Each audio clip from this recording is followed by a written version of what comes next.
আমাদের আইএলটিএস করতে গেলে আমরা একটা জিনিস সবসময় ভুল করি, সেটা হচ্ছে যে আমরা মনে করি আমাদের হয়তো বা পারফেক্ট ইংলিশ থাকতে হবে বা ইংলিশে খুব বেশি এক্সপার্ট হতে হবে, আদারওয়াইজ আপনি আইএলটিএসে ভালো একটা স্কোর করতে পারবেন না।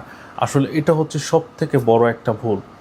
আইএলটিএসের মধ্যে আপনাকে কোনো একটা নির্দিষ্ট পার্টে আপনাকে কিন্তু মার্কিং করবে না, সেখানে আরও 4টা ভাগে ভাগ করে তারা হচ্ছে আপনাকে মার্কিং করবে বা আপনার লেভেলটাকে তারা হচ্ছে জাজমেন্টে নিয়ে আসবে যে আপনি রিডিং, রাইটিং, লিসেনিং এবং স্পিকিং আপনি কোনটাতে কতটা দক্ষ, সেই দক্ষতাটাকে তারা মাপ করবে।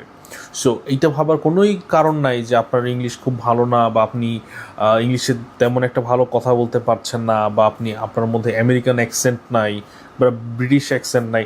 সো আসলে এগুলা নিয়ে চিন্তা না করে চিন্তা করুন বা চেষ্টা করুন কিভাবে হচ্ছে আপনি তাদের ক্রাইটেরিয়াগুলোকে মেনটেন করে কিভাবে আপনি তাদের ফরম্যাট বা প্রশ্নপত্রের যে ফরম্যাটটা রয়েছে সেই ফরম্যাটগুলোকে আয়ত্ত করতে পারেন।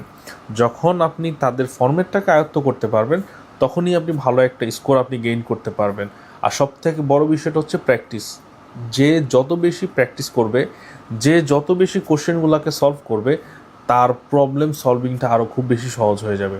সো এটা ভাবার কোনোই কারণ নাই যে আমার ইংলিশ পারফেক্ট না, আমি খুব পারফেক্ট ইংলিশ পারি না, সেই জন্য আমি আইএলটিএস করছি না। নো। সো এটা হচ্ছে সব থেকে বড় ভুল।